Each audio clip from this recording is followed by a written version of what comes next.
అప్పుడప్పుడు బిర్యానీలు మీరు తింటూ ఉండాలి. దేవుడికి స్తోత్రం. గట్టిగా హల్లెలూయా చెప్పండి. కాబట్టి మరి నన్ను సేవలోకి నడిపించి మీ మధ్యలో ఇంత సేవకుడిగా తీర్చిదిద్దబడతానంటే దానికి ప్రబలమైన కారణం దేవుడు. అయితే నన్ను సేవలో ప్రోత్సహించిన మరి అక్క కృపక్కను బట్టి నేను ఎప్పుడు దేవుణ్ణి స్తుతిస్తూ ఉంటాను. తల్లి అయినా అక్క అయినా సర్వస్వం ఆవిడే కనుక మాకు గైడెన్స్ ఇస్తూ మమ్మల్ని చక్కగా భక్తి మార్గంలో నడిపిస్తున్న అక్కను బట్టి నేను దేవుణ్ణి గణపరుస్తూ ఉన్నాను. ఈ సమయంలో అక్క మనకి శ్రేష్టమైన వాక్య సందేశాన్ని అందిస్తారు. ఒకసారి చప్పట్లు కొడుతూ అక్కని అభినందిస్తూ ఎంకరేజ్ చేస్తూ ఆహ్వానిద్దాం. ఈరోజు పరిశుద్ధాత్ముడు మనతో మాట్లాడి బలపరచునుగాక. ఓకే, వచ్చేసి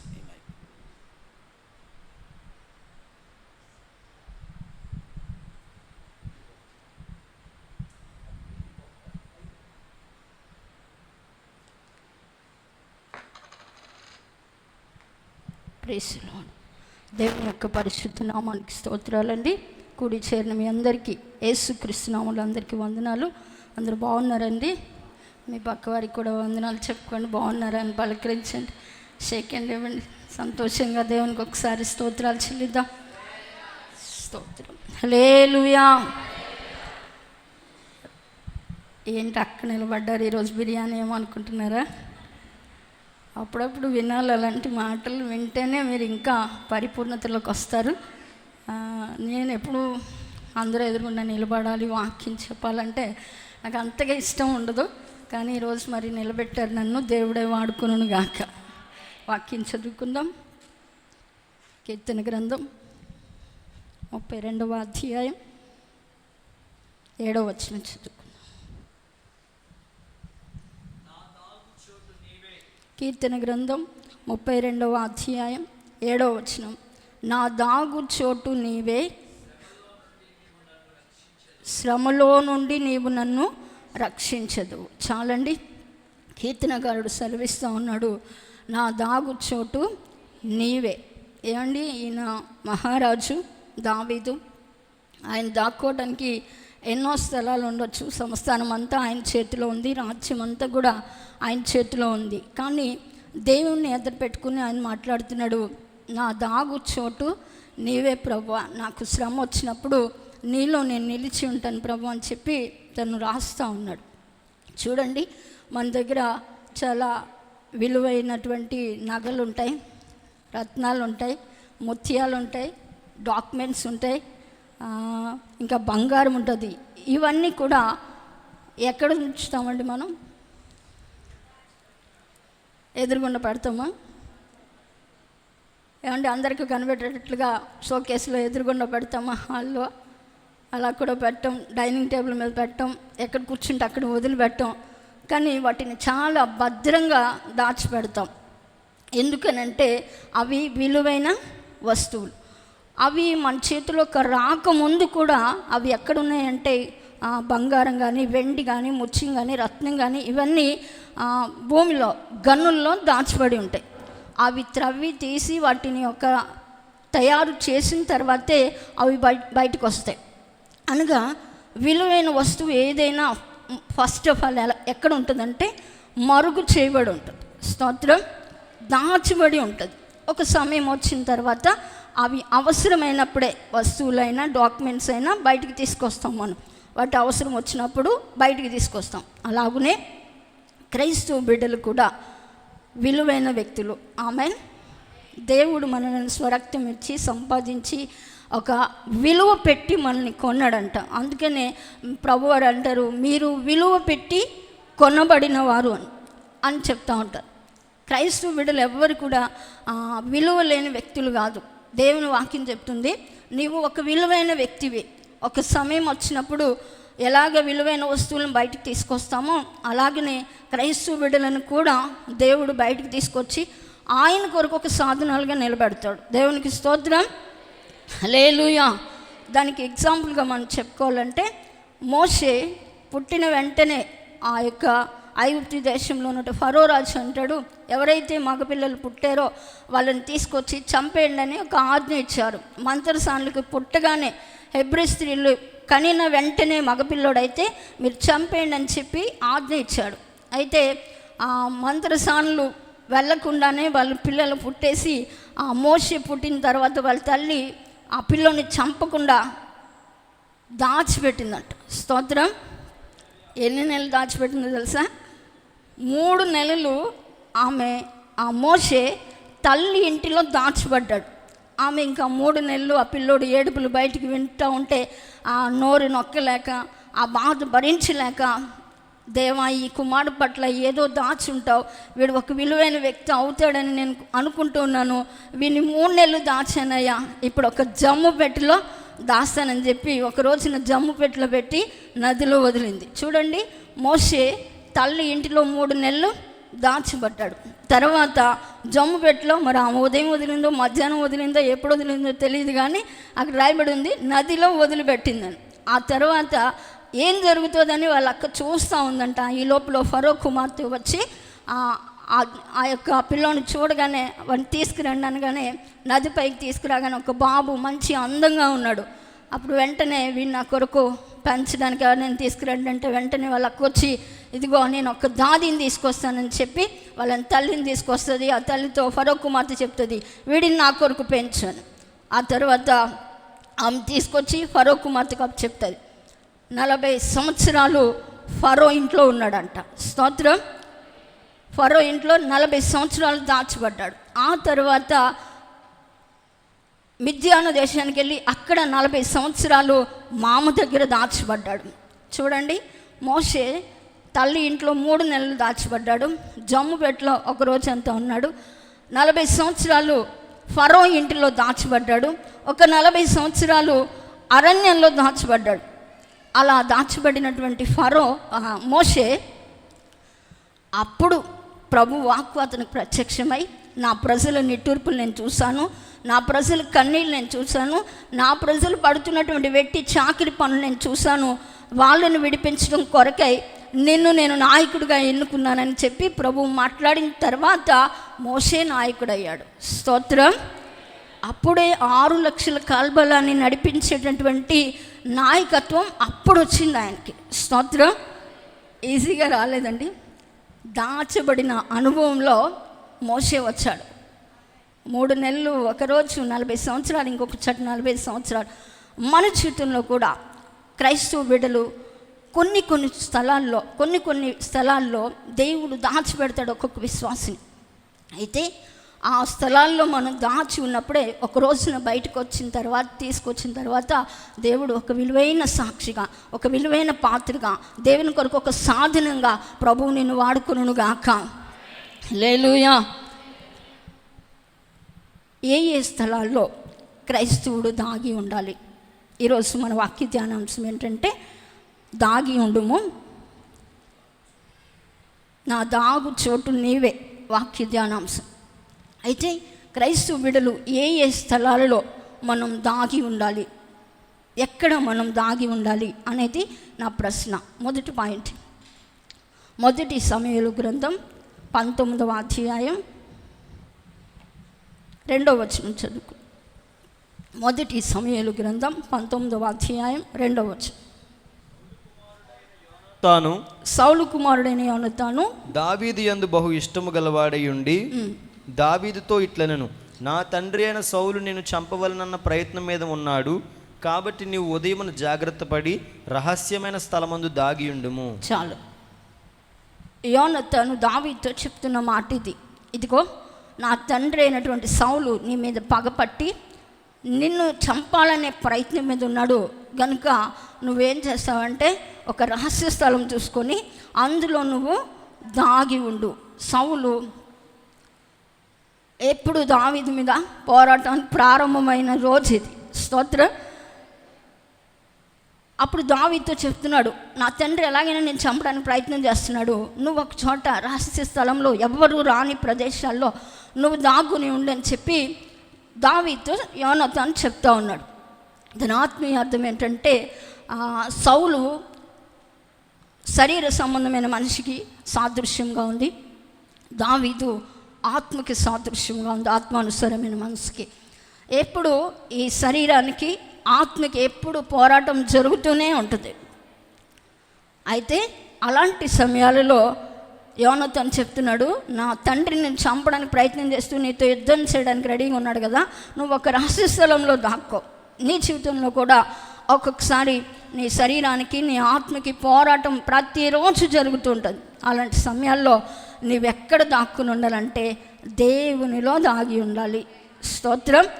దేవునిలో ఎవరైతే దాగి ఉంటారో ఎలాంటి సమస్యనైనా జయించగలుగుతారు.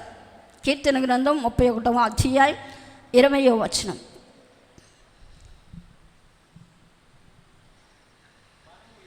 పరిశుద్ధ నామమందు నమ్మిక ఉంచున్నాము, ఆయనను బట్టి మన హృదయం సంతోషించుచున్నది.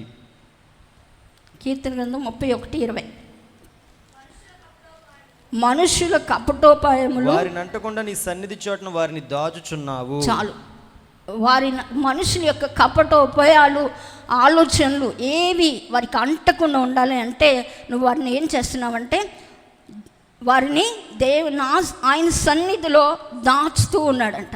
మన మీదకి వచ్చే ప్రతి పోరాటం, ఒక శరీర సంబంధమైన పోరాటం, ఒక ఆత్మ సంబంధమైన పోరాటం, ఏది మన మీదకి దాడి చేస్తూ వస్తూ ఉన్నప్పుడు నువ్వెక్కడ దాగి ఉండాలి అని అంటే దేవునిలో దాగి ఉండాలి. ఎవరైతే దేవునిలో దాగి ఉంటారో వాళ్ళు ఖచ్చితంగా విడిపించబడతారు. దేవునికి స్తోత్రం. ఎందుకయ్యానంటే ప్రభువు నిన్ను స్వరక్తం ఇచ్చి సంపాదించాడు, ఆయన నిన్ను విలువ పెట్టి కొన్నాడు. అయితే నువ్వు ఆ రక్షణను కాపాడుకుంటూ దేవునిలో నిలిచి ఉంటే ఎంత పోరాటమైనా మనం జయించగలుగుతాం. ప్రభువు మనకు అలా సహాయం చేస్తారు. ఆత్మకి శరీరానికి ఎప్పుడు పోరాటం జరుగుతూ ఉంటుంది. అందుకనే పౌలు భక్తుడు చెప్తూ ఉంటాడు, మీరు పాపం విషయమే మృతులై ఉన్నారు, ఇప్పుడు మీ జీవం క్రీస్తుతో కూడా దాచబడి ఉందని. ఈ లోకంలో మనుషులందరూ అనుకుంటారు, వీళ్ళు దేవుడు అంటారు, బల్లారాధన అంటారు, బాప్తిస్మ అంటారు, సంఘం అంటారు అని ఒకలాంటి హేళనకరమైన మాటలు మాట్లాడుతూ ఉంటారు. కానీ నీవు దేవునిలో దాగి ఉంటే నీ జీవం క్రీస్తుతో కూడా లేపబడుతుంది. స్తోత్రం. మనం ఇలా బల్లారాధనలో పాల్పంపులు పొందుతూ సంఘం యొక్క మహిమ, ఇప్పుడు పెళ్లి కుమార్తె సంఘం భూమి మీద ఉన్నవారు ఎవరికి కూడా కనబడదు.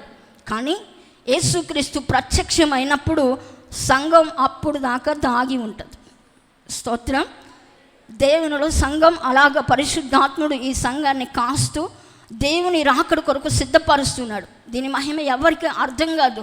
సంఘం అంటారు, సహవాసం అంటారు, ప్రార్థనలు అంటారు, బల్లారాధన అంటారు, ఏంటి అసలు వీళ్ళు ఎప్పుడు ఆదివారం అంటారు, పునరుద్ధరణ ఆరాధన, ఉపవాస ప్రార్థనలు అంటారు, ఏంటో పిచ్చి భక్తి చేస్తున్నారు అన్నట్టుగా ప్రజలకి హేళనకరంగా కనిపిస్తూ ఉంటుంది. కానీ ఇక్కడ ఒక మహిమ దాగి ఉంది. స్తోత్రం. యేసుక్రీస్తు రెండవ రాకడ వచ్చినప్పుడు ఉన్న పాటున సంఘం మధ్యాకాశానికి ఎత్తబడుతుంది. అప్పుడు మహిమ ప్రత్యక్షమగునుగాక.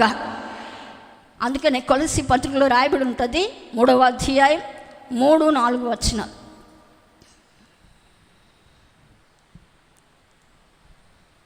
కొలస్సీ పత్రిక. సంబంధమైన వాటి మీద మనసు పెట్టుకొనుకుడి, ఏలయనగా మీరు మృతి పొందితిరి, యాలయనగా మీరు మృతి పొందితిరి, మీ జీవము క్రీస్తుతో కూడా, మీ జీవం క్రీస్తుతో కూడా దేవుని యందు దాచబడి ఉన్నది. దేవునిలో దాచబడి ఉంది. మనకు జీవమైన క్రీస్తు, మనకు జీవమైన క్రీస్తు ప్రత్యక్షమైనప్పుడు మీరును ఆయనతో కూడా మహిమయందు, మీరు కూడా ఆయనలో మహిమలో ప్రత్యక్షమవుతారు. అప్పుడు మీరు బయటపడతారు అని చెప్పి కొలస్సీ పత్రికలో పౌలు భక్తుడు చెప్తూ ఉన్నాడు. మనమంట పాపం విషయమై మృతులై ఉండాలంట, అప్పుడే మనం మహిమలో ప్రత్యక్షమవుతాం. చెప్పండి, ఏ విషయంలో మృతులై ఉండాలి? పాపం విషయంలో ఎవరైతే చనిపోయినట్లు బ్రతుకుతారో భూమి మీద, వారు మధ్యాకాశంలో యేసయ్య ప్రత్యక్షమైనప్పుడు అప్పుడు మనం బ్రతుకుతామంట. స్తోత్రం.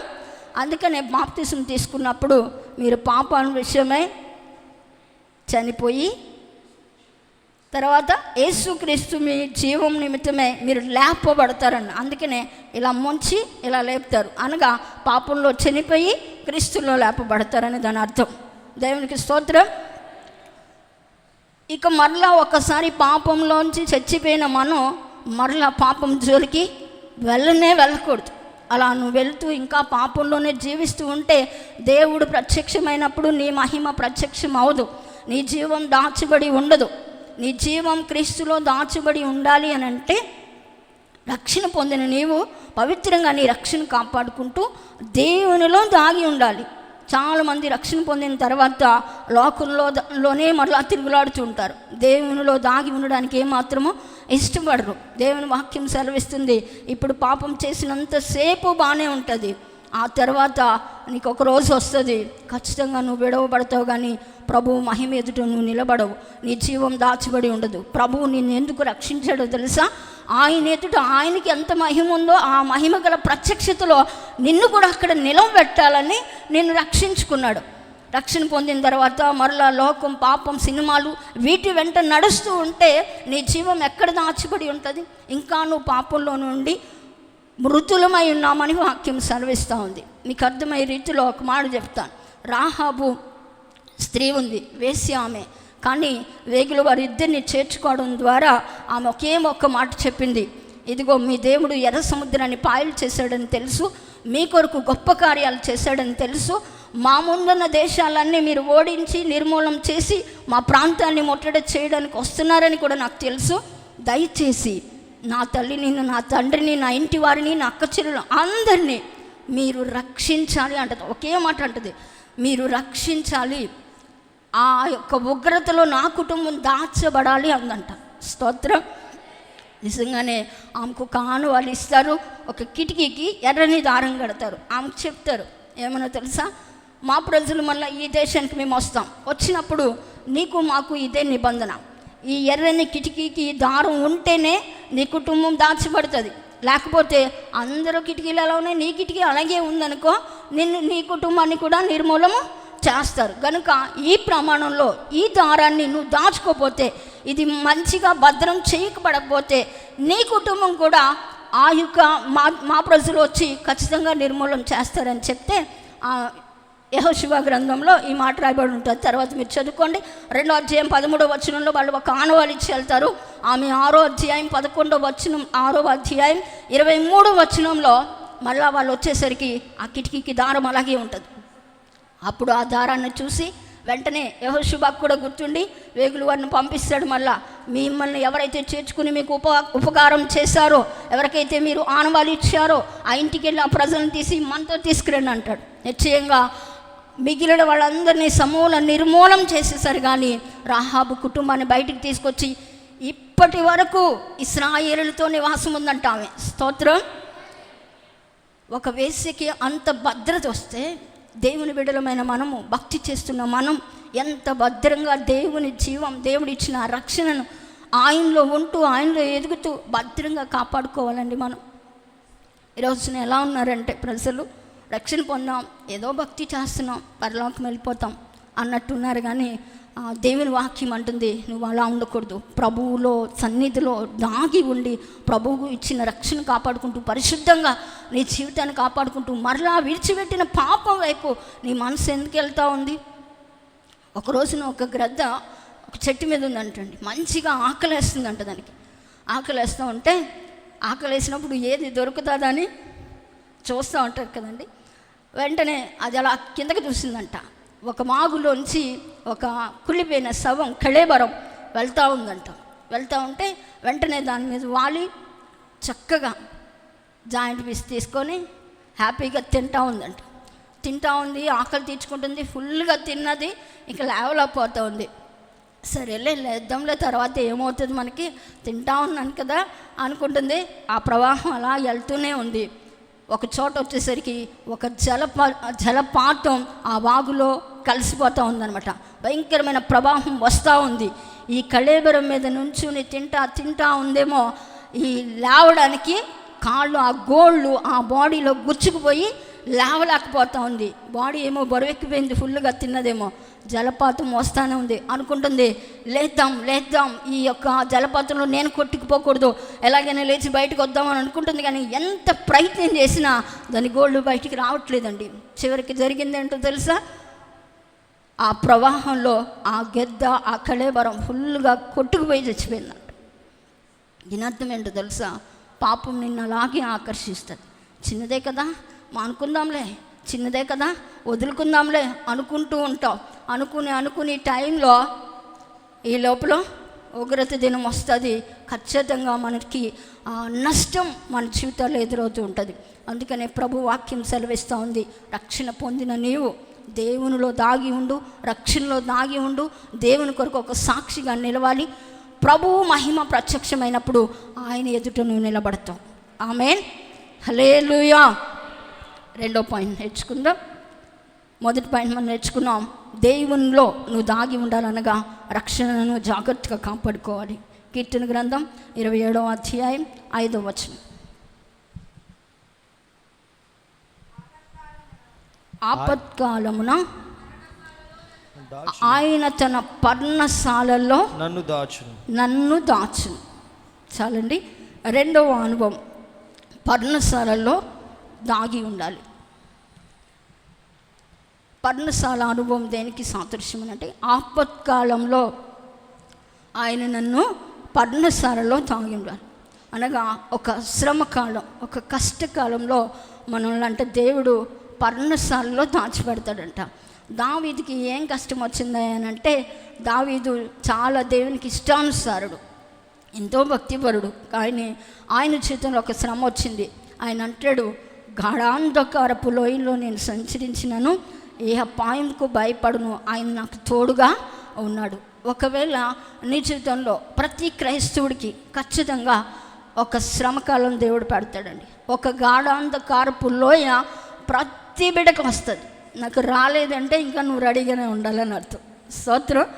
ఎంత భక్తిపరుడు, ఎంత మంచి సేవకుడు, ఎంత మంచి విశ్వాసి, భక్తిహీనులు అవ్వచ్చు, భక్తిపరులు అవ్వచ్చు, ఎలాంటి వ్యక్తికైనా దేవుడు ఒక గాఢాంధకారపు లోయ నీ జీవితానికి ఆయన ఎలా చేస్తాడంట, నీ జీవితానికి పంపిస్తాడు. కానీ అప్పుడు కూడా దేవుడు నీకు తోడుగానే ఉంటాడంట. అదే చెప్తాడు కీర్తనకారుడు, నన్ను ఆపత్కాలంలో ఆయన పర్ణశాలలో దాచిపెట్టి ఉంచాడు. శ్రమలో ఆయన ఖచ్చితంగా నీకు తోడుగానే ఉంటాడు. ప్రతి వ్యక్తికి, ఎలాంటి వారికైనా, చదువుకునే వాళ్ళకైనా, జాబ్ చేసుకునే వాళ్ళకైనా, ఫ్యామిలీ మెంబర్స్కైనా, యవనస్తులకైనా, ఒక తల్లి తండ్రి పొజిషన్లో ఉన్నవారికైనా, ఎలాంటి భక్తి చేస్తున్న వారికైనా దేవుని వాక్యం చెప్తూ ఉంది, ఒక పర్ణశాల అనుభవం నీ జీవితంలో నువ్వు దాగి ఉండవలసిన రోజు ఉంది. స్తోత్రం. ఇప్పటికే చాలామంది పర్ణశాల అనుభవంలోంచి బయటకు వచ్చి ఒక సాక్షులుగా నిలిచారు. మీకు అర్థమయ్యే రీతిలో చెప్పాలి అని అంటే, యోసేపు ఉన్నాడు. యోసేపుకి దేవుడు చక్కటి దర్శనం ఇచ్చాడు. అయితే దర్శనం ఇచ్చిన వెంటనే ఏమీ నెరవేర్చబడలేదు. 17వ సంవత్సరాన్ని దర్శనం వస్తే 30వ సంవత్సరాన్ని నెరవేర్చబడిందంట. ఈ 13 సంవత్సరాల కాలం ఆయనకి పర్ణశాల అనుభవం. ఒక రోజున అరణ్యంలో అన్నలు గొర్రెలు మేపుతూ ఉంటే, ఆ గొర్రెలను మేపుతున్న వారి దగ్గరికి ఆహారం తీసుకొని యోసేపు వెళ్తాడు. వెళ్ళిన తర్వాత యోసేపుని చూసి వాళ్ళు, కళ్ళగన్న రాకుమారుడు వస్తున్నాడురా, వీడుంటే ఇంకా మనకి అసలు మంచి పని కాదు, వీడు ఉండకూడదు అసలు భూమి మీద అని చెప్పి ఆ యోసేపుని తీసుకొని బట్టలు ఓడదీసి ఒక గుంటలో పడేశారంట. ఆ వాక్యం ఏం చెప్తుందో తెలుసా? యోసేపుని దాచడానికంట ఆ గుంటని దాగుచోటుగా ఉంచాడంట దేవుడు. ఆ గుంటే కనుక లేకపోతే అరణ్యంలో వదిలేసి ఉండేవారు, ఏ మృగమో చీల్చేసి ఉండేది. కానీ యోసేపుని దాచి పెట్టడం కోసం దేవుడు సిద్ధపరిచిన దాగు చోటే ఆ గుంటట. మనకు ఒక దాగు, ఆ శ్రమలో నిన్ను ఎలాగైనా తప్పించడం కోసం దేవుడు ఒక దాగు చోటును దాచిపెట్టి ఉంచాడు. అదే నీకు పర్ణశాల అనుభవం. చూడండి, అలా దాచిపెట్టబడినటువంటి యోసేపు ఆ తర్వాత మనం మిద్యానీయులకు అమ్ముతారు. ఆ తర్వాత ఫరో ఇంటికి వస్తాడు, అక్కడ మరలా జైలుకు పెట్టబడతాడు. ఇన్ని శ్రమలు దాటుకుంటూ ఈ 13 సంవత్సరాల అనుభవంలో అతనికి అనేకమైన శ్రమలు ఎదురైనాయి. అయినా ప్రభువు అతనితోనే ఉన్నాడు.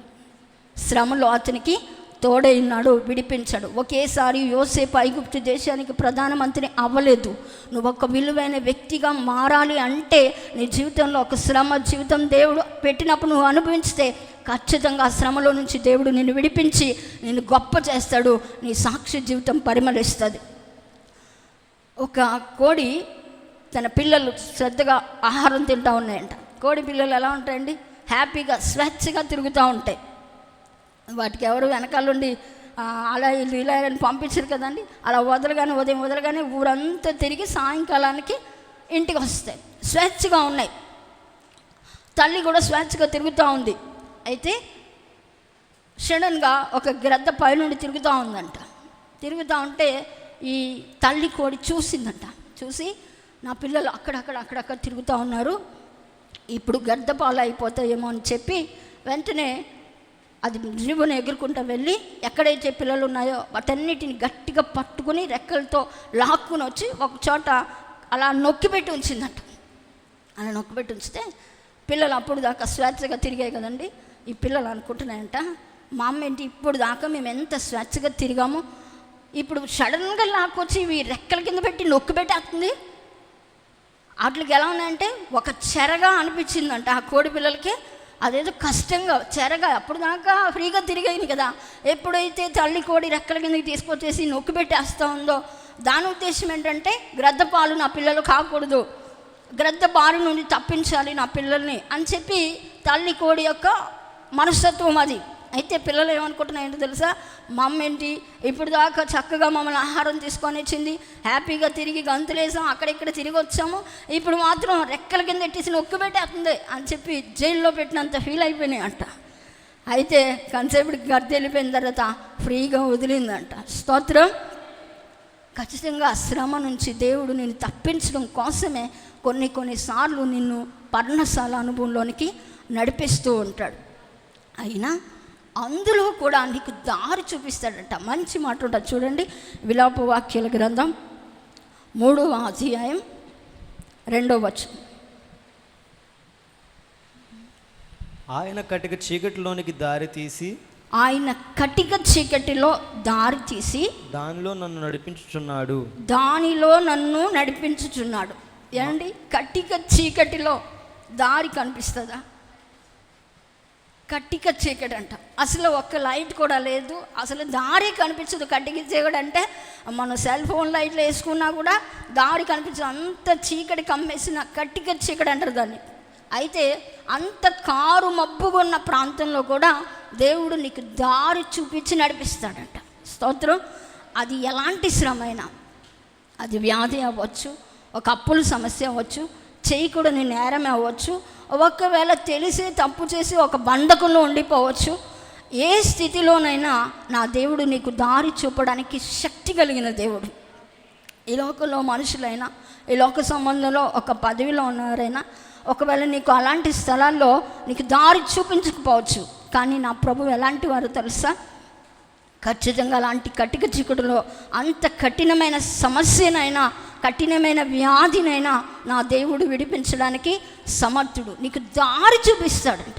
దారి చూపించి నీ చెయ్యి పట్టుకుని ఆ శ్రమలో నీకు దేవుడు తోడుగా ఉండి ఏ విధము చేతనైనా సరే నీకు జయం ఇవ్వడానికి ప్రభువు ఇష్టపడుతూ ఉన్నాడు. ఈరోజు నాకే వచ్చింది శ్రమ, నాకే ఎందుకు ఈ కష్టం అని అనుకుంటూ ఉన్నావేమో, నాకే నా ఇలాంటి ఉంది అని చెప్పి చాలాసార్లు మీ జీవితాల్లో నిరుత్సాహపడుతూ ఉంటారు. కొంతమందికి గర్భాలు తెరవబడి ఎన్నో రోజుల నుంచి ఎదురు చూస్తూ ఉండి అబార్షన్లు అయిపోతే ఎంతో నిరుత్సాహం. అయినా పర్వాలా, దేవుడు మరొక్కసారి నేను జ్ఞాపకం చేసుకొని నీ గర్భంలోంచి సంతానం కలగరు అని డాక్టర్లు చెప్పిన బిడ్డలకే మనమందరంలో దేవుడు బిడ్డలనిచ్చాడు.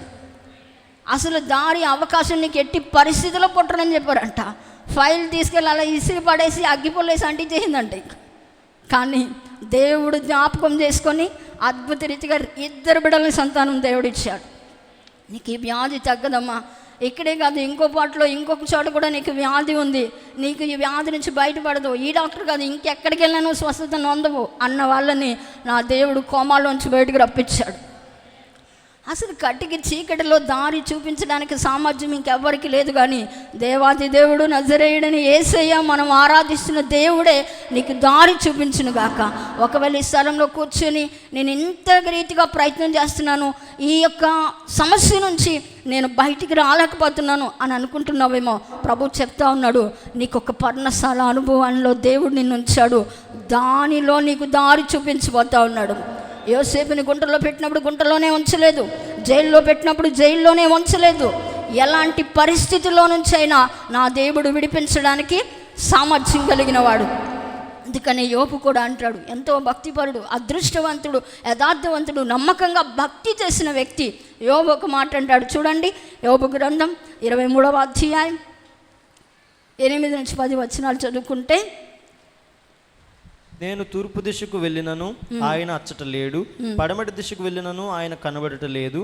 ఆయన పనులు జరిగించు ఉత్తర దిశకు పోయినను ఆయన నాకు కానవచ్చుట లేదు. దక్షిణ దిశకు ఆయన ముఖం త్రిప్పుకొని ఉన్నాడు, నేను ఆయనను కనుగొనలేను. నేను నడుచు మార్గము ఆయనకు తెలియను, ఆయన శోధించిన తరువాత నేను సువర్ణం వలె కనబడుదును. నా పాదములు ఆయన అడుగు జాడలు విడువక నడిచినవి, నేను ఇటు అటు తొలగక ఆయన మార్గం అనుసరించి తిని. చాలు, నేను నడుచు మార్గము ఆయనకే తెలియను. యోబు చూడండి చెప్తా ఉన్నాడు, నేను ఎక్కడికి వెళ్ళినా నాకు సహాయం రావట్లేదు, కానీ నా దేవుడు నేను నడవవలసిన మార్గంలోనే నన్ను నడిపిస్తున్నాడు. నేను ఏ రీతిగా వెళ్తున్నానో మనుషులు ఒకవేళ నన్ను తప్పు పట్టవచ్చు, నేను ఏదైనా తప్పిదం చేశానని అనుకుంటున్నారేమో, నా మార్గం దేవునికే తెలియను. అంధకారంలో ఆయన వెలుగు కలుగు చేయగలిగిన దేవుడు.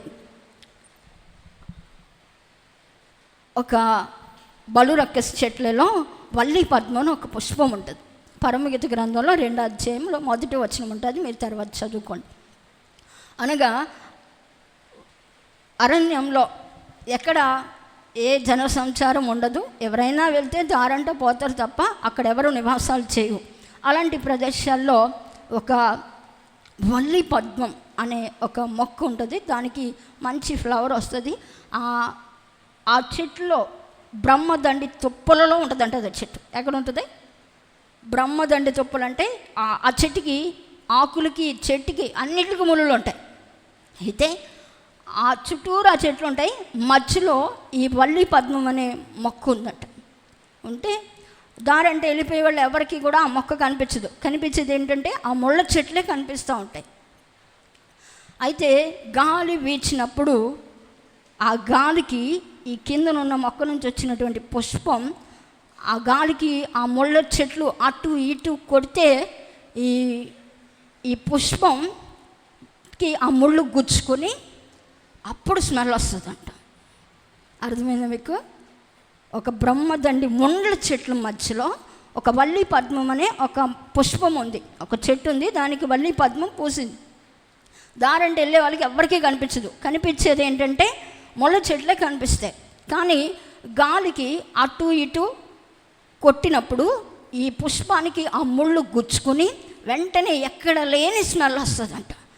దారంటే వెళ్ళేవాళ్ళు అనుకుంటారంట, ఇప్పుడు దాకా ఏ పుష్పం ఇక్కడ మనకు కనిపించలేదు, ఎక్కడొస్తుందని ఇటు ఇటు అటు అన్నీ తిరిగేసి చూసేసరికి అది ఎక్కడ వస్తుందంటే ముళ్ళ చెట్ల మధ్యలో ఒక పుష్పం ఉంది. ఆ పుష్పానికి అటు ఇటు ముళ్ళు గుచ్చుకున్నప్పుడు అది స్మెల్ వచ్చిందంట. స్తోత్రం. దాని అర్థం ఏంటో తెలుసా? నిన్ను శ్రమల ద్వారా నిన్ను కొడుతూ ఉన్నప్పుడు నీ సాక్ష్యం పరిమళిస్తుంది. అప్పుడు దాకా నువ్వు ఎక్కడున్నావో తెలీదు, అప్పుడు దాకా నువ్వెవరో తెలీదు, అప్పుడు వరకు నీ సాక్ష్యం ఏంటో తెలీదు. ఎప్పుడైతే ఒక శ్రమ నీ జీవితంలోనికి దేవుడు పెట్టాడో ఆ శ్రమలో నిన్ను దేవుడు నలగొట్టిన తర్వాత అనేకులకి ఆశీర్వాదకరంగా మార్చబడతావు. అనేకుల మధ్యలో ఒక సాక్షిగా దేవుడు నిన్ను వాడుకుంటాడు. అందుకే నేను జీవితంలో శ్రమను దేవుడు పెడతాడు. ఈ వల్లి పద్మం అప్పటి వరకు ఎవరికి కనిపించదు. దారంటే ఎంతోమంది వెళ్ళిపోతారు. ముందే స్మెల్ వచ్చి ఉంటే 3 మంది కోసుకుని వెళ్ళిపోతారు. కానీ అది స్మెల్ రాకుండా ఎప్పుడు స్మెల్ వచ్చిందని అంటే శ్రమ ద్వారా కొట్టబడినప్పుడు. నీ జీవితంలో ఏ శ్రమ పెట్టినా దేవుడు ఎందుకు పెడతాడంటే నీ సాక్ష్యం పరిమళించడం కోసం, నీ సాక్ష్యం అనేకుల మధ్యలో వాడబడడం కోసం దేవుడు నీకు శ్రమను నీ జీవితంలో పంపిస్తూ ఉంటాడు. దేవునికి స్తోత్రం. హల్లెలూయా. ఇది మొదలుకొని ఎప్పుడైనా ఏదైనా ఒక శ్రమ వచ్చినప్పుడు మీరేమన్నాలో తెలుసా? ఒక వ్యాధి వచ్చినప్పుడైనా, ఒక కష్టం వచ్చినప్పుడైనా, వచ్చావో ఏ శ్రమ తీసుకొచ్చావో, దీని వెనకాల ఏం దాచుంచావో ఇచ్చి వెళ్ళిపోనాలంట. ఏం తీసుకొచ్చావో అది ఇచ్చేసి వెళ్ళిపోనాలంటాం. మనం ఎప్పుడు శ్రమకు భయపడకూడదు. మన పితరులు అందరూ ఎన్నో శ్రమలు అనుభవించారు. బైబిల్ ఈ చివరి నుండి ఆ చివరి వరకు తెలిస్తే మనం ప్రతి భక్తుడి జీవితంలో శ్రమను దేవుడు పంపించాడు. కానీ ఆ శ్రమలో మన దేవుడు నువ్వు అక్కడవే పడు చెప్పలో అనలా. ఆయన మనతో కూడా ఉండి, అది ఒక గాఢాంధపు కారపు లోయ అయినా, అది ఒక కట్టిన చీకటి అయినా, అది అంధకారము దారి అయినా, దాంట్లో దేవుడు ఖచ్చితంగా దారిని చూపిస్తాడు. దేవుడు అట్టి కృప మీకు ఇచ్చునుగాక. ఇది మొదలుకొని ఏ శ్రమ వచ్చినా త్రొట్టిల్లిపోవద్దు, ఏ శ్రమ వచ్చినా నిరుత్సాహం చెందొద్దు. ఆ శ్రమలో నీకు దేవుడు తోడుగా ఉన్నాడు. అందుకనే కదా మనం పాడుకుంటాం, శ్రమలో మనకి దేవుడు, నా శ్రమ దినమున ఆయన మర్చిపోడు. ఆ శ్రమలో నీ బంధువులు విడిచిపెట్టవచ్చు, ఆ శ్రమలో నీ రక్త సంబంధులు విడిచిపెట్టవచ్చు, ఆ శ్రమలో నీవు ప్రేమించిన వాళ్ళే విడిచిపెట్టచ్చు. కానీ నా దేవుడు నీకు తోడయ్యుండి నీ సాక్ష్యాన్ని పరిమళించేటట్లు చేయునుగాక. ఆమేన్. మొదటిగా మనం నేర్చుకున్నాం, ఆయన దాగు చోటు దేవునిలో మనము దాగి ఉండాలి. 2, పర్ణశాలలో దాగి ఉండాలి. పర్ణశాల అనుభవం శ్రమలు జీవితానికి గుర్తు. 3వది, మొదటి నాసుడు గ్రంథం 17వ అధ్యాయం 3వ వచనం చదువుకున్నాం. మొదటి నాసులు 17వ అధ్యాయం 3వ వచనం. ఇచ్చట నుండి తూర్పు వైపునకు పోయి, నీవు ఇచ్చటి నుండి పోయి యోర్దానునకు ఎదురుగా ఉన్న కెరీతు వాగు దగ్గర దాగియుండుము. చాలు. దేవుని వాక్కు ఏలియాకి ప్రత్యక్షమైంది. 3వ మాట ఏంటంటే, వాగు దగ్గర నిలిచి ఉండాలి. ఏలియాతో ప్రభువు చెప్తా ఉన్నారనమాట, ఇప్పటి వరకు నువ్వు చాలా అద్భుత కార్యాలు చేసావు, ఇప్పుడు నువ్వు, నేను ఒక ప్రాంతం చెప్తా ఉన్నాను, అక్కడికి వెళ్ళు అన్నారంట. ఏంటంటే రాజులు సహా గడగళ్ళ ఆడిపోయేవారంట ఏలియా వస్తూ ఉంటే. ఎన్నో అద్భుతాలు చేశాడు. 400 మంది బయలు ప్రవక్తల మధ్యలో యేసే దేవుడని కేకలు వేయించి అద్భుత కార్యం చేశాడు. అగ్ని దిగిరమ్మంటే దిగొచ్చింది, వర్షం పడకూడదంటే పడకుండా ఆగిపోయింది. ఎన్ని అద్భుతాలు చేసిన వ్యక్తిని ఒకరోజు ప్రభు అంటారు, ఇదిగో నీవు కేరితు అనే ప్రాంతం దగ్గర ఉన్నటువంటి వాగు దగ్గరికి వెళ్ళి నిలుచుండు అని అన్నారంట. ఏమండి, మన జీవితంలో వాగు అనుభవం చాలా మంచి పాయింట్ అనమాట. స్తోత్రం. ఏమండి, ఇన్ని అద్భుతాలు చేసిన వ్యక్తిని తీసుకెళ్ళి ఒక వాగు దగ్గర ఉండమంటే ఏమంటారు మీరు? మీకు ఆల్రెడీ ఒక మంచి పొజిషన్, మంచి ఇల్లు ఉంది, మంచి కారు ఉంది, మంచి ఉద్యోగం ఉంది. ప్రభు సడన్గా చెప్పి నువ్వు ఇల్లు ఇవన్నీ విడిచిపెట్టేసి నువ్వు ఆ వాగు దగ్గర కూర్చో అని అన్నారు అనుకోండి, ప్రత్యేకంగా సేవకులకి ఇప్పటి వరకు మన వాళ్ళందరూ చక్కగా మంచి మంచి ప్రాంతాల్లో బాధపడుతూ ఉన్నారు. సడన్గా దేవుడు నాతో మాట్లాడి పలానా బ్రదర్ని ఒక పల్లెటూరులో ఎక్కడో మూలలో ఒక బాగు దగ్గరికి పంపించా అని అన్నారు అనుకోండి, నేను వెంటనే బ్రదరు దేవుడు నీతో ఇలా చెప్పమన్నారు, నువ్వు వెళ్ళి ఆ వాగు దగ్గర ఉండు, దేవుడు ఏం చేయమంటాడో అది చేద్దుగాని అన్నాను అనుకో, కింద నుంచి పై దాకా చెప్పి చాలా అక్క నేను ఇంటికి వెళ్ళిపోతానని పట్టుకెళ్ళి సర్దుకుంటారు ఇప్పుడు వాళ్ళు కదా. కానీ ఏలియా అలా అనలేదంటే, వెంటనే దేవుని వాక్కు ప్రత్యక్షమైంది. అక్కడ దేవుడు నా ద్వారా ఏం చేయిస్తాడో, ఎంత సరెండర్ అయ్యాడో చూడండి. వెంటనే ఆయన అప్పగించుకొని వాగు దగ్గరికి వెళ్ళి కూర్చున్నాడంట. అసలు వాగు ఎలా ఉంటుందో తెలుసా? అరణ్యంలో ఉంటుంది వాగు. ఎవరు వస్తారు అక్కడికి? మనుషుల సంచారం చాలా తక్కువ ఉంటుంది. జంతువులు వెళ్ళి నీళ్లు తాగుతాయి, కాకులు వెళ్ళి నీళ్లు తాగుతాయి, దారంటే వెళ్ళే వాళ్ళు ఎవరైనా కాళ్ళు కడుక్కుంటారు లేదా మొహం కడుక్కుంటారు. అంతకంటే తప్ప వాగు దగ్గర జరిగేది వేరేది ఏమి ఉండదు. ఇంకా వస్తే మంచి బ్యాడ్ స్మెల్స్ అన్నీ అక్కడ వస్తాయి. అలాంటి స్థలంలోకి వెళ్ళి నువ్వు అక్కడ కూర్చో అని చెప్పారంట దేవుడు. కెరీతు వాగు దగ్గరికి వెళ్ళి అక్కడ నిల్చుండు అన్నాడంట. వెంటనే ఏలియా మాట్లాడకుండా వెళ్ళిపోయి అక్కడ కూర్చున్నారంట. ఈ వాగు అనుభవం ఏంటో తెలుసా? అక్కడ ఎవరు సంచరించరు. ఆయన అనుకోవచ్చు, నాకు ఆహారం ఎక్కడి నుంచి వస్తుంది, నేను ఎక్కడ పడుకోవాలి, ఏం తినాలి, ఎవరు నాకు సహాయం చేస్తారు, ఎన్నో రకాల ఆలోచనలు వస్తాయి. కానీ దేవుడు చెప్పాడు కనుక ఏదైనా ఆయన చేస్తాడనే ఒక బలమైన విశ్వాసంతో ఏలి ఆ ప్రాంతానికి వెళ్ళి కూర్చుంటే కాకి తెచ్చి రొట్టె మాంసం పెట్టిందంట. స్తోత్రం. దాని అర్థం ఏంటో తెలుసా? దేవుడు ఒక్కొక్కరిని ఒక్కొక్క ప్లేస్లో పెడతాడు. ఒక ఇంట్లో ఒక కోడలుగా నువ్వు వెళ్ళావంటే నేను దేవుని ఉద్దేశంతో అక్కడ పంపించాడు. ఒక ఇంట్లో ఒక కొడుకుగా నువ్వు పుట్టావంటే దేవుని ఒక ఉద్దేశంతో నేను ఆ ఇంట్లో పంపించాడు. మన పిల్లలు ఏమంటారు తెలుసా? ఇంట్లో అనవసరంగా పుట్టాను కదా. కొంతమంది ఏమంటారు తెలుసా? అనవసరంగా నిన్ను కట్టుకున్నాను, నేను అనవసరంగా మా నాన్న నిన్ను కట్టబెట్టేశాడు కదా. ఈ రోజుల్లో జనాలందరూ అలా మాట్లాడుతూ ఉంటారు, కానీ దేవుని వాక్యం ఏమంటుందో తెలుసా? ఆయన చిత్తం లేకుండా నీ తనలో ఒక వెంట్రుక కూడా రాలదు. దేవుడు నిన్ను ఒక ఇంటిలో కోడలుగా పంపించాడా? అందులో ఉండి ప్రభువుని అడుగు. కాకుల ద్వారా సహాయం అందించి ఏలియాను పోషించిన దేవుడు నీకు అంతకంటే అద్భుతమైన సహాయం పంపిస్తాడు. నువ్వేం చేయాలో తెలుసా?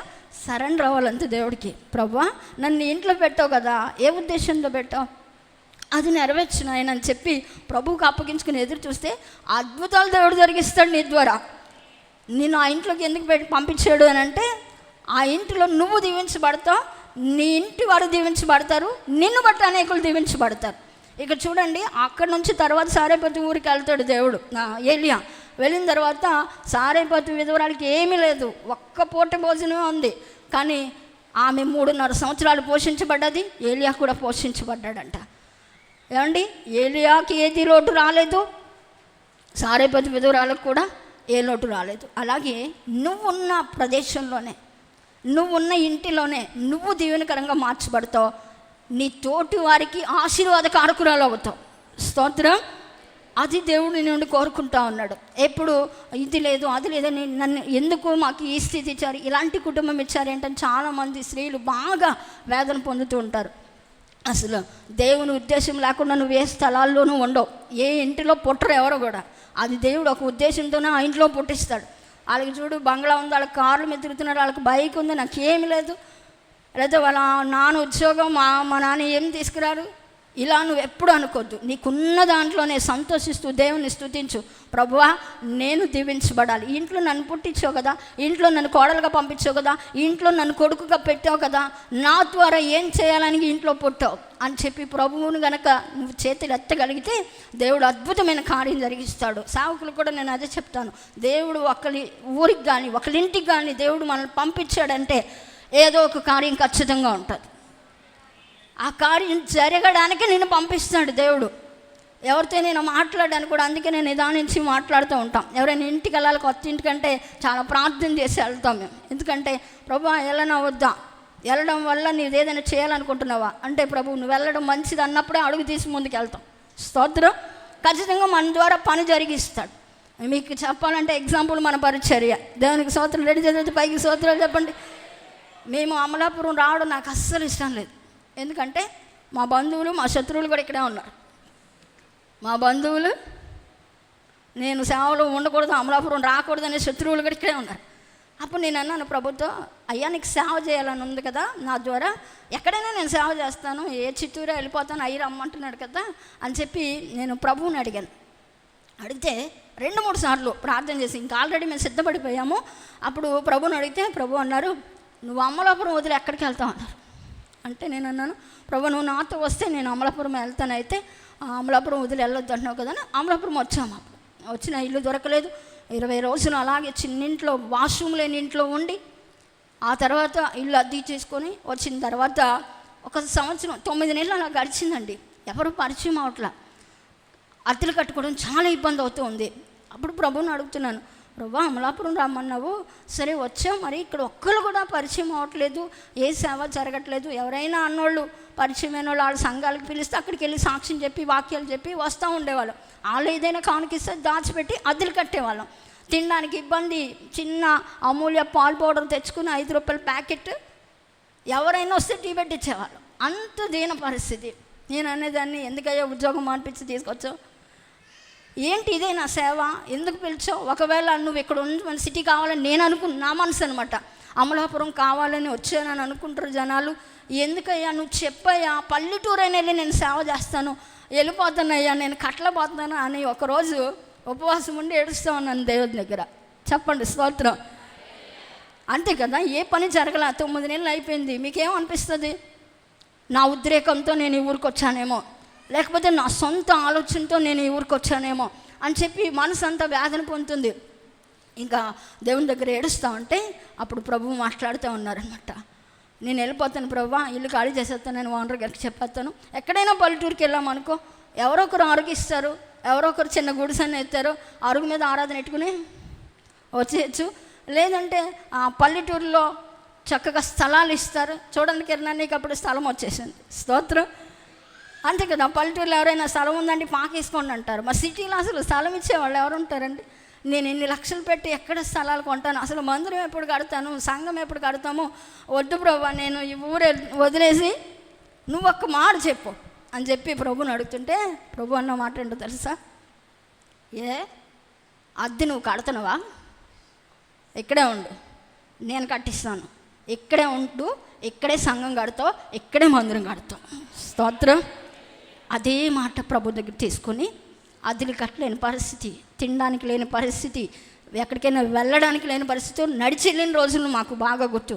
కనీసం వాటర్ టిన్ కొనుక్కోలేని పరిస్థితి. సైకిల్ మీద అలా అవతల పక్క వెళ్ళి బోర్ వాటర్ తెచ్చుకొని అదే కాసుకొని తాగేవాళ్ళు. అంత దీన పరిస్థితి. ఆ పరిస్థితిలో ఒకటే మాట ప్రభు చెప్పారు కనుక, అది వాగైనా అరణ్యమైన ఆర్థిక సమస్య అయినా మనం అక్కడ నిలుచుంటేనే ఆ మహిమను మనం చూడగలుగుతాం. స్తోత్రం.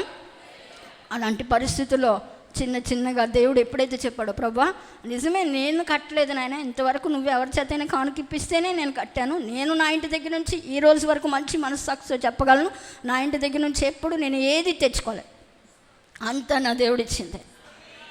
అది మంచి మనస్సాక్షితో ధైర్యంగా చెప్పగలలే.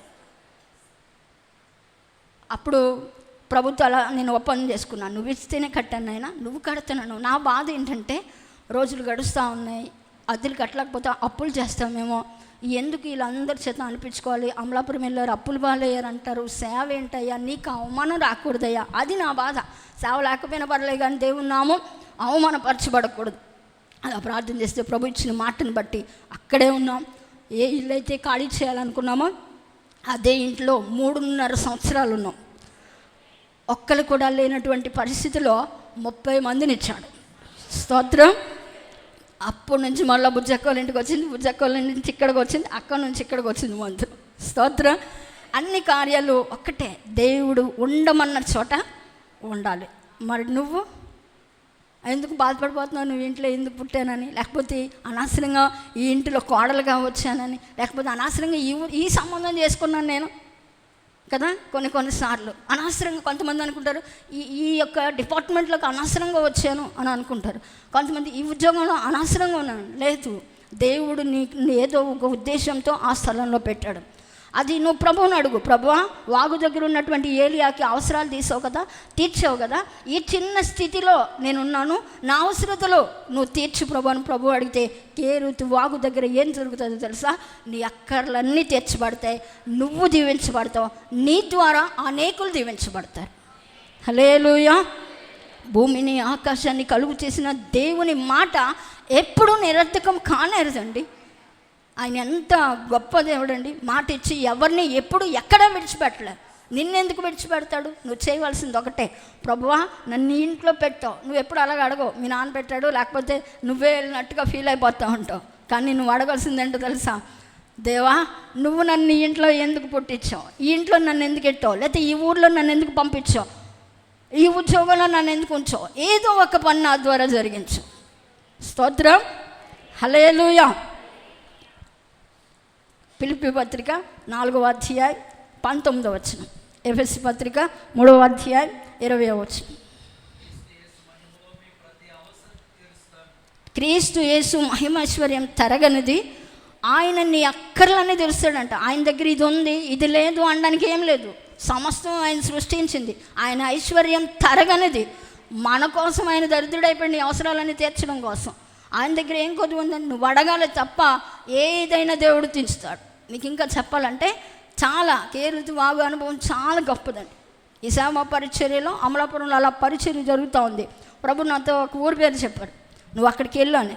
నాకు ఎవరు తెలియదు ఆ ఊర్లో, కానీ ప్రభు చెప్పగానే ప్రార్థన చేసుకొని ఒక పత్రికలు పట్టుకొని ఇంటింటికి వెళ్ళి ఇచ్చి వచ్చా. వచ్చిన తర్వాత వెళ్ళొచ్చేమన్నావు కదా ప్రభా, ఎందుకు వెళ్ళమన్నావు అంటే, మళ్ళీ ఒక వారం తర్వాత ఆ ఊరికి మళ్ళీ వెళ్ళమన్నారు. మళ్ళీ వెళ్ళిన తర్వాత వాళ్ళతో మాట్లాడి, అమ్మ మీరు చర్చికి వెళ్తారా ఏంటి అని నన్ను అడిగితే, మేము పలానా రోజు ఉపవాసం ఉంటామండి, మీరు వచ్చి మా దగ్గర 2 మాటలు చెప్పండి, మా కోసం ప్రార్థన చేయండి అని. నిజంగా నేను ఆశ్చర్యపోయాను. భయంకరమైన విగ్రహారాధన ఏరియా, కానీ ప్రభు చెప్పగానే లోబడి అలా చూడగానే ఇంట్లో వీధుల్లో మగవాళ్ళు ఇంత బొట్లు పెట్టుకొని అలా ఉంటారు ఆ ఏరియాలో. అసలు ఆ చుట్టూ గుళ్ళు ఉంటాయి, కానీ మనం వెళ్ళడానికి ఎలాంటి ఆస్కారం ఉండదు. కానీ దేవుడు చెప్పాడు కనుక ధైర్యం చేసి వెళ్ళడం వల్ల దేవుడు చేసిన అద్భుతం ఏంటో తెలుసా? నేను వెళ్తా వస్తా వాళ్ళతో మాట్లాడుతూ ఉంటే మనల్ని చూసిన దేవుడు, మనల్ని పంపిన దేవుడు, మనం వెళ్ళగానే ఎలా మా అక్క లోపల ఉన్నారంటారు. స్తోత్రం. ముందు మనం భయపడ్డాము, కానీ దేవుడు చేసిన అద్భుతం ఏంటో తెలుసా? ఈ రోజు వరకు దాదాపుగా 15 సంవత్సరాలు అవుతుంది నేను ఆ ఊరికి వెళ్ళి. అక్కడి నుంచి 20 మందిని దేవుడు రక్షణలోనికి నడిపించాడు. ఈ రోజు వరకు వాళ్ళందరికీ చెప్తారంట, అక్కోళ్ళు చర్చికి వెళ్ళండి, మీరు ఎక్కడికి వెళ్ళకండి అంటారంట ఊరోళ్ళు అంతా. ఎందుకయ్యా అంటే దేవుడు చెప్పిన ప్రాంతంలో మనం ఉంటే, వెళ్ళి ఏదైతే చెప్పాడో అది చేస్తే అద్భుతం జరుగుతుంది. నువ్వు దీవించబడతావు, ఆశ్చర్యకరంగా నీ ద్వారా అనేకులు దీవించబడతారు. హల్లెలూయా. చాలా 4th పాయింట్కి వెళ్దాం. యెషయా గ్రంథం 26వ అధ్యాయం 20-21 నువ్వు వెళ్ళి అంతఃపురంలో ప్రవేశించుము. యెషయా గ్రంథం 26వ అధ్యాయం 20వ ఉగ్రత తీరిపోయే వరకు కొంచెం సేపు దాగి ఉండుము. చాలండి, అండర్లైన్ చేసుకోండి. దాగి ఉండుమన్న చోట ఎక్కడ దాగి ఉండాలంటే 4వదిగా అంతఃపురంలో దాగి ఉండాలి. అంతఃపురం అనుభవం ఏంటో తెలుసా? ప్రార్థనా జీవితం అంతఃపురంలో దాగి ఉండాలంట. అనగా ఏదైనా నీ జీవితంలో భక్తి చేసిన మనకి ఒక వ్యక్తిగతంగా ఒక మంచి ప్రార్థనా జీవితం కావాలండి. ఆ ప్రార్థనా జీవితం ఉంటేనే నీ జీవితంలో ఇంకా ముందుకు వెళ్ళాలి అని అంటే ప్రార్థనా జీవితం ఉన్న వాళ్ళే నీ దర్శనం నూతన పరచుకోగలుగుతారు. దానికి ఎగ్జాంపుల్ ఎవరంటే దానియేలు ఉన్నాడండి. మంచి ప్రార్థనాపరుడు దానియేలు. వాళ్ళ సంస్థానంలో ఏ సమస్య వచ్చినా కూడా తన ఫ్రెండ్స్ అందరిని పిలిచి మనందరం ప్రార్థన చేద్దామంటాడు. షడ్రక్ మేషక్ అబేద్నెగోలు వీళ్ళ స్నేహితులందరినీ పిలిచి, ఇదిగో రాజుగారు జ్ఞానులందరినీ చంపేస్తాడంట, అసలు ఆ కళ ఏంటో ఆ భావం ఏంటో మనం ప్రార్థన చేసి కనుక్కుందాం రండి అని చెప్పి ఫ్రెండ్స్ అందరిని పిలిచి ఒక చోట కూర్చుని ఆ అంతఃపురంలో వాళ్ళు దాగి ఉన్నారంట. అలా దాగి ఉండడం వల్ల దేవుడు ఆ కళాభావం రాజుగారికి తెలియజేస్తే అప్పుడు దానియేలు ప్రధానమంత్రి అయ్యాడు. స్తోత్రం. నీ జీవితంలో నీ కుటుంబంలో ఎప్పుడు ఏ సమస్య వచ్చినా కూడా నీ జీవితంలో వ్యక్తిగతంగా ఒక ప్రార్థన జీవితం చాలా అవసరం. అందుకనే యేసు ప్రభువారు అంటారు, నువ్వు గదిలోకి వెళ్ళి రహస్యమందు చూచుచున్న నీ తండ్రిని వేడుకో. ఉపవాసం ఉన్నప్పుడు అటు ఇటు వెళ్ళొద్దు, ఒకచోట గదిలో కూర్చుని ప్రార్థన చేయి. అలా చేస్తే ఆ రహస్యంగా అంతఃపురంలో నువ్వు దాగి ఉంటే దేవుడు ఆన్సర్ ఇచ్చేదాకా విడవకుండా ఆ అంశం కొరకు నువ్వు గోజాడితే దేవుడు అద్భుతమైన విజయాన్ని ఇస్తాడు. ఏమండి, దానియేలు షడ్రక్ మేషక్ అబేద్నెగోలు ఆ అంశం కోసం ప్రార్థన చేస్తే వెంటనే దేవుడు రిజల్ట్ ఇచ్చాడా ఇవ్వలేదా? ఖచ్చితంగా నీ సమస్యకు ఎందుకు నువ్వు దేవుని దగ్గర దాగి ఉండలేకపోతున్నావు? ఒక సమస్య వచ్చిందంటే ఎక్కడెక్కడో తిరిగి ఏవేవో చేసి ఎంతమందికో ఫోన్ చేసి ఎన్నో సలహాలు తీసుకుంటావు. కానీ ప్రభు వాక్యం ఏం చెప్తుందో తెలుసా? నువ్వు అంతఃపురంలో దాగి ఉండు. రహస్యమందు దేవుడు నీకు ఖచ్చితంగా ప్రతిఫలం ఇస్తాడు, నీకు సమాధానాన్ని ఇస్తాడు, నీకు ఉత్తరం ఇస్తాడని ప్రభువు చెప్తా ఉన్నాడు. ఇది మొదలుకొని షమ్మా విశ్వాసులందరికీ ప్రత్యేకమైన హెచ్చరిక.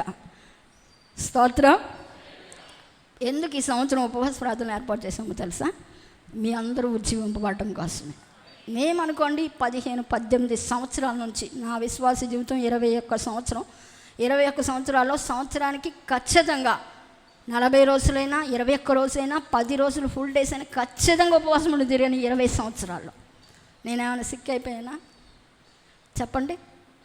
నా విశ్వాస జీవితం ఉన్నప్పటి నుంచే ఉపవాసాలు చేయడం దేవుని దగ్గర నేను నేర్చుకున్నాను. దేవుడు నీ ఎముకలను ఇంకా బలపరుస్తాడు. నిజమండి. మీరు సిక్ అయిపోతారని జనాలు అన్నారు, దాన్ని రివర్స్ చేస్తాడు దేవుడు. ఖచ్చితంగా నువ్వు బలవంతురాలు అవుతావు. దేవుడు మంచి అవకాశం మన ఎదురు పెట్టాడు. 40 రోజులు ఖచ్చితంగా. చూడండి, నామకార్థ క్రైస్తవులు ఉన్నారనుకోండి, వాళ్ళు 40 రోజులు ఉపవాస ప్రార్థనలు ప్రకటించుకుంటారు. కనీసం ఉపవాసం ఉన్నా లేకపోయినా ఆ 40 రోజులు ఇంట్లో సరైన చికెన్ మటన్ ఏం వండుకోరు. సంతోష కార్యక్రమాలకు పాల్పంపులు వందరు. ఎందుకంటే అది ఒక నిష్ట. వెళ్ళి దేవుని మందిరంలో 40 రోజులు ఏ కార్యక్రమం ఏ ఫంక్షన్ చెప్పినా కూడా వెళ్ళరు, పెట్టుకోనివ్వరు. మీకు తెలుసా, ఆ రోజుల్లో పెళ్ళిళ్ళు చేసుకునేవారు, గృహప్రవేశాలు చేసుకునేవారు, ఏమి చేయరు. మందిరంలో ఉపవాసం అంటే ఉపవాసమే, ప్రార్థన ప్రార్థన అంటే ఉపవాసమే. ఏమండి ఆ నామకార్థ క్రైస్తవులకు అంత నిష్ట ఉంటే నీకు అసలు ఎంత నిష్ట ఉండాలి? నువ్వు ఖచ్చితంగా ఒక గొప్ప విజయాన్ని నువ్వు చూడాలి అంటే ఈ 40 రోజుల్లో నువ్వు ఉండగలిగితే ఆఫ్ డే చేయండి. ఇంకా ఉండగలిగితే ప్రార్థన అయిపోయాక నేను ఉండలేను అనుకున్న వాళ్ళు ఇంటికి వెళ్ళి భోజనం చేయండి, టిఫిన్ చేయండి. కానీ ప్రార్థన మాత్రం మీరు మిస్ అవ్వద్దు. స్తోత్రం. అలా చేసి చూడండి. ఇంతవరకు మీకు ఏదైతే తీరని సమస్య ఉందో, ఏదైతే మీ జీవితంలో జరగాల్సింది జరగకుండా ఉందో, ఏ సమస్య అయితే నీ జీవితానికి అడ్డుగా నిలిచిందో అదన్నీ యేసు నామములో నా దేవుడు పటాపంచులు చేయనుగాక. గొప్ప విజయాన్ని చూచుదువుగాక. దానియేలు ఉపవాసం 21 రోజు ఉంటే అతని దర్శనం నూతనమైందంట.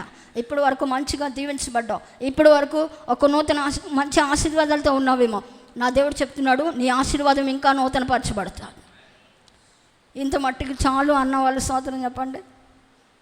లేదు కదా?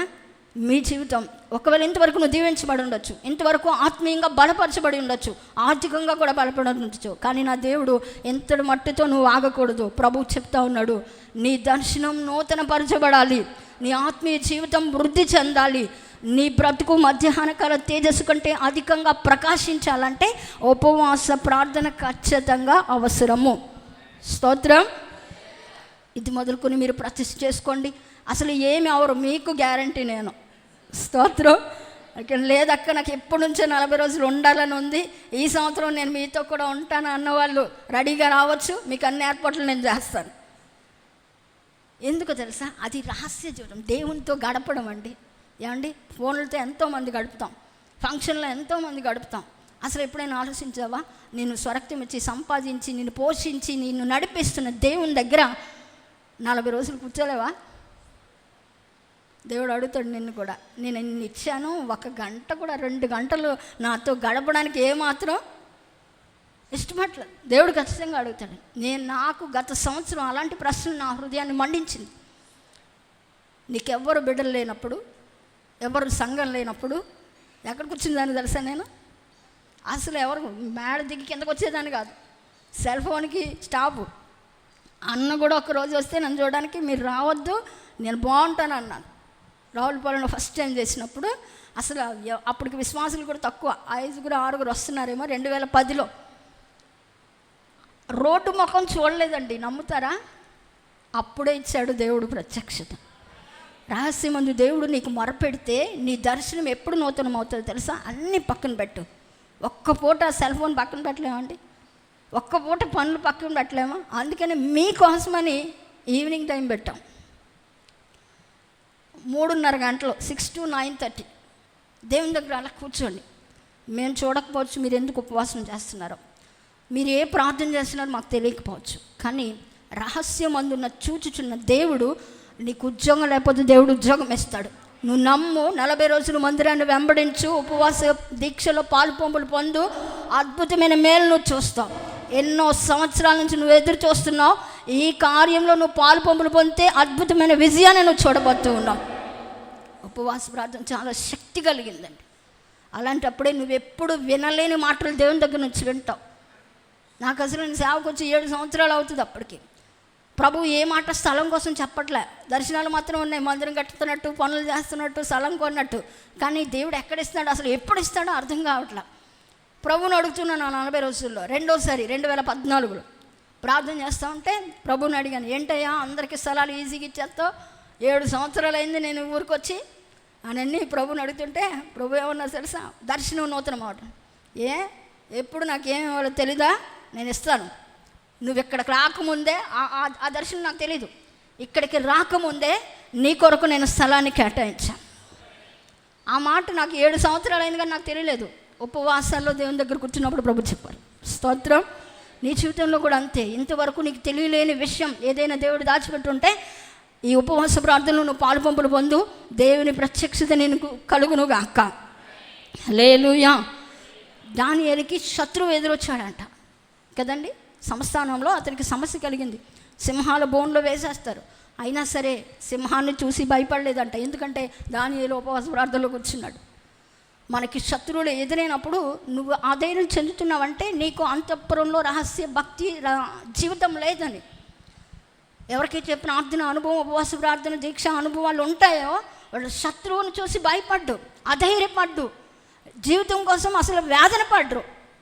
మీరు అలా ప్రభువును అడిగి పొందుకోండి, ఖచ్చితంగా మీరు ధైర్యవంతులుగా మారుదురుగాక. 5వ పాయింట్ చెప్పి ముగిస్తాను. యెషయా గ్రంథం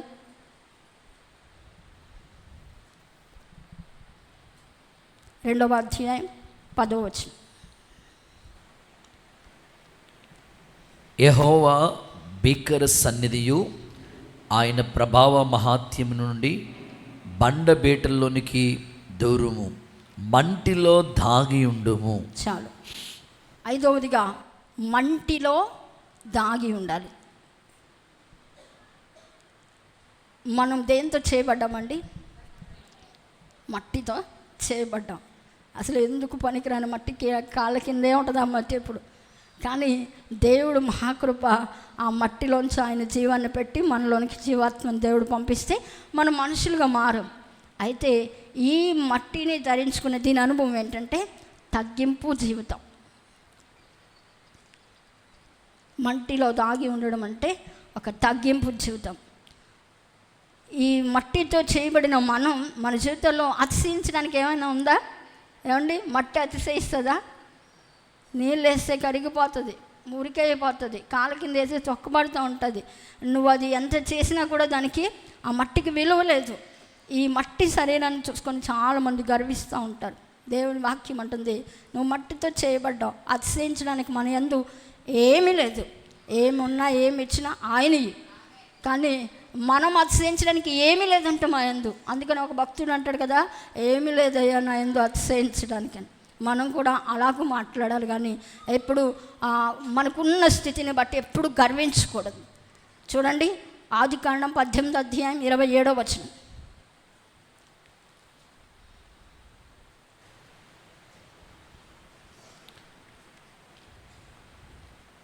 అందుకు అబ్రహాం, ఇదిగో ధూళియు బూడిదనైన నేను ప్రభుతో మాట్లాడ తెగించుచున్నాను. చాలు, అండర్లైన్ చేసుకోండి.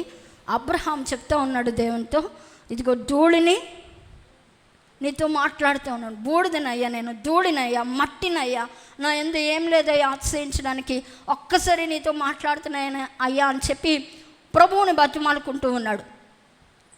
ఏమంటే అబ్రహాంకి ఏం లేదా? అబ్రహాం అంట అన్ని విషయాల్లో ఆశీర్వదించబడ్డాడంట. ఒక విషయంలో దీవించబడ్డాడు, ఇంకో విషయంలో ఆశీర్వాదం లేకుండా ఉందనడానికి అబ్రహాంకి లేదంట. సర్వ సంపదలు ఉన్నాయంట ఆయన దగ్గర. వాళ్ళ ఇంటిలో సర్వ సంపదలు ఉన్నాయి. అబ్రహాం ఆ దేశంలోనే అడుగు పెట్టడానికి అవకాశం లేదు, మొత్తం స్వాస్యం అనుభవించాడు. దేవుని ద్వారా మంచి వాగ్దానం పొందుకున్నాడు. నేను గొప్ప జనముగా చేస్తానని దేవుడు చెప్పారు. అంతగా ఆశీర్వదించబడినటువంటి అబ్రహాము దేవునితో ఏం చెప్తున్నాడో తెలుసా? నేను ధూళినయ్యా, నేను మట్టినయ్యా అని చెప్పి ప్రభు సన్నిధిలో తగ్గించుకుంటున్నాడు. మన జీవితంలో కూడా దేవుడు ఎంత ఇచ్చినా కూడా మన జీవితంలో ఎప్పుడు తగ్గించుకునే ఉండాలి. ఒకటే మనం చూడాలి, మనకి ఇచ్చిందని చూడకూడదు. కానీ మనం మట్టి, ఈ మట్టికి ఏమైనా వాల్యూ ఉందా? ఏం లేదు, ధూళి. దీన్ని బట్టి ఎందుకు మనం అతిశయించాలి? మన జీవితంలో గర్వం కానీ అతిశయం కానీ ఏ స్థితికి వెళ్ళినా తగ్గించుకునే ప్రభు దగ్గర మనం నిలిచి ఉండాలి. నేను చాలా సంతోషిస్తాను, మన బిడ్డలందరూ చాలామంది తగ్గించుకొని, ఆస్తిపరులైనా, భూస్వాములైనా, కోటేశ్వరులైనా చాలా తగ్గించుకొని ప్రభు మందిరంలో ఉంటారు. కొన్ని చోట్ల నేను చూస్తూ ఉంటాను, అసలు ప్రభువులో ఉంచవలసిన వాళ్ళు మనకున్న దాన్ని బట్టి అతిశయిస్తూ ఉంటారు. మన అతిశయం ఏదైనా ఉంది అని అంటే దేవుడే. మీకు చాలాసార్లు చెప్తూ ఉంటారు. విలియం కేరీ గారు ఒకరోజు సభలో కూర్చున్నారంట. కూర్చుంటే ఆ సభలో వాక్యం చెప్పడానికి పిలిచారంట. వాక్యం చెప్పడానికి ఇప్పుడు విలియం కేరీ గారు వచ్చి వాక్యం అందిస్తారు అని చెప్పాలి. అలా చెప్పకుండా ఆయన ఏం చెప్పాడో తెలుసా? ఒకప్పుడు చెప్పులు అమ్ముకునేవాడినా ఇప్పుడు వాక్యం చెప్పడానికి వచ్చారు, ఇప్పుడు ఆయన వచ్చి వాక్యం చెప్తారు అన్నారంట. అంటే ఎంత ఇన్సల్ట్ చేశారు కదా. అప్పుడు మనం అయితే ఏమనుకుంటాం? మైక్ వదిలేసి వెళ్ళిపోతాం మన వాళ్ళు అయితే కదా. నన్ను అందరూ ముజ్జు అవమానపరిచారు, నేను వాక్యం చెప్పను అని వెళ్ళిపోరు. కానీ ఆయన మైక్ తీసుకుని ఏమన్నాడో తెలుసా? అయ్యగారు అధ్యక్షులు వారు నా కోసం చాలా పెద్దగా చెప్పారు. నేను కొత్త చెప్పులు ఏమో అమ్ముకునేవాడిని కాదు, పాత చెప్పులు కుట్టుకుని అమ్ముకునేవాడిని అన్నాడంట. అంటే ఆ రేంజ్కి ఆయన వెళ్ళినా కూడా చాలా తగ్గించుకున్నాడు. స్తోత్రం. నీ జీవితంలో కూడా ఎప్పుడు మన జీవితంలో ఎంతగా తగ్గించుకుంటామో అంతకు హెచ్చించబడతాం. దేవుడి మాటలు దీవించును గాక. చెప్పండి. ఇప్పుడు మన దాగు చోటు దేవుడే. మనం ఒక విలువైన వ్యక్తిమి. నగలు, వజ్రాలు, డాక్యుమెంట్స్ ఎలా దాచిపెట్టి ఉంచుతామో దేవుడు కూడా నేను ఆయా స్థలాల్లో దాగి ఉండాలని ప్రభు చెప్పారు. ఏ స్థలాల్లో మనం దాగి ఉండాలి? ఫస్ట్ పాయింట్, దేవునిలో దాగి ఉండాలి. నీ రక్షణ జీవితకాలం కాపాడుకుని దేవునిలో నిల్చుండి దాగి ఉండాలి. అప్పుడు జీవం ప్రత్యక్షం అవుతుంది. 2, పర్ణస్థానంలో దాగి ఉండాలి. అనగా నీ జీవితంలోకి ఏ శ్రమ దేవుడు అప్లై చేసినా, అన్వయించినా, దేవుడు ప్రవేశపెట్టినా నువ్వు సంతోషంగా అంగీకరించు. అప్పుడు నీ సాక్షి జీవితం పరిమళిస్తుంది. నీకు ఒక ఉన్నత స్థితికి వెళ్తావు. 2, 3, వాగు దగ్గర దాగి ఉండాలి. అనగా దేవుడు ఏ స్థలాల్లో పెట్టినా, ఏ ఇంట్లో పెట్టినా, ఏ ఉద్యోగంలో పెట్టినా, ఏ స్థితిలో పెట్టినా, ఏ ప్రదేశంలో పెట్టినా సంతోషంగా ఉండి ప్రభుని అడిగి ఎందుకు పంపించావో దేవుడు అద్భుతమైన కార్యం నీ జీవితంలో చేస్తాడు. నీ ద్వారా నీ ఊర్లోనే జరిగిస్తాడు. 4, అంతఃపురంలో దాగి ఉండాలి.